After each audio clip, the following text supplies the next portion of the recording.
अध्याय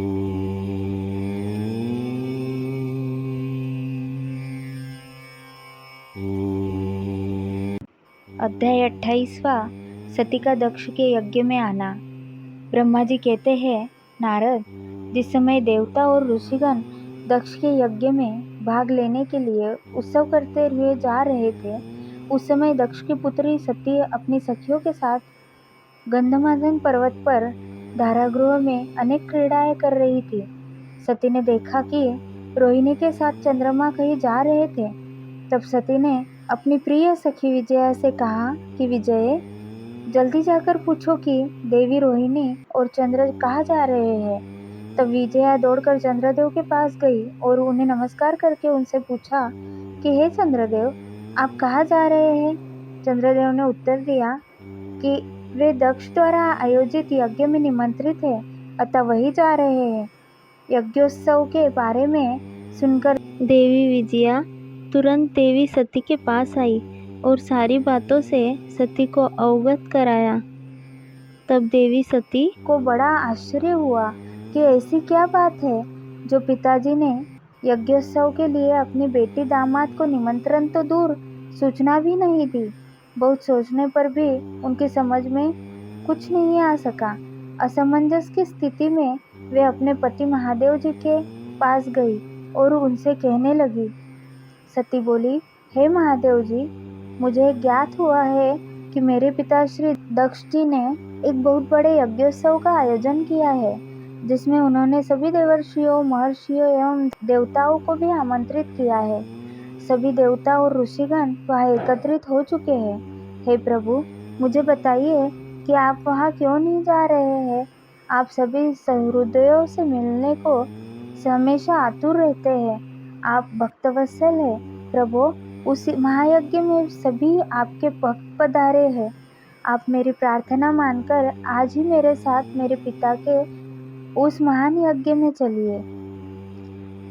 सती इस प्रकार भगवान शंकर से यज्ञशाला में चलने की प्रार्थना करने लगी। सती की प्रार्थना सुनकर भगवान महेश्वर बोले, हे देवी, तुम्हारे पिता दक्ष मेरे विशेष द्रोही हो गए हैं। वे मुझसे बैर की भावना रखते हैं। इसी कारण उन्होंने मुझे निमंत्रण नहीं दिया और जो बिना बुलाए दूसरों के घर जाते हैं, वे मरण से भी अधिक अपमान पाते हैं। हे देवी, उस यज्ञ में सभी अभिमानी, मूढ़ और ज्ञान शून्य देवता और ऋषि ही है। उत्तम व्रत का पालन करने वाले और मेरा पूजन करने वाले सभी ऋषि मुनियों और देवताओं ने उस महान यज्ञ का त्याग कर दिया है तथा अपने अपने धाम को वापस चले गए हैं। अतः प्रिय, हमारा उस यज्ञ में जाना अनुचित है। वैसे भी बिना बुलाए जाना अपना अपमान करना है। शिवजी के इन वचनों को सुनकर देवी सती क्रुद्ध हो गई और शिवजी से बोली, हे प्रभु, आप तो सबके परमेश्वर हैं। आपके उपस्थित होने से यज्ञ सफल हो जाते हैं। आपको मेरे दुष्ट पिता ने आमंत्रित नहीं करके आपका अपमान किया है। भगवान, मैं ऐसा करने का प्रयोजन जानना चाहती हूँ कि क्यों मेरे पिता ने आपका अनादर किया है। इसलिए मैं अपने पिता के यज्ञ में जाना चाहती हूँ ताकि इस बात का पता लगा सकूं। अतः प्रभु, आप मुझे आज्ञा प्रदान करें।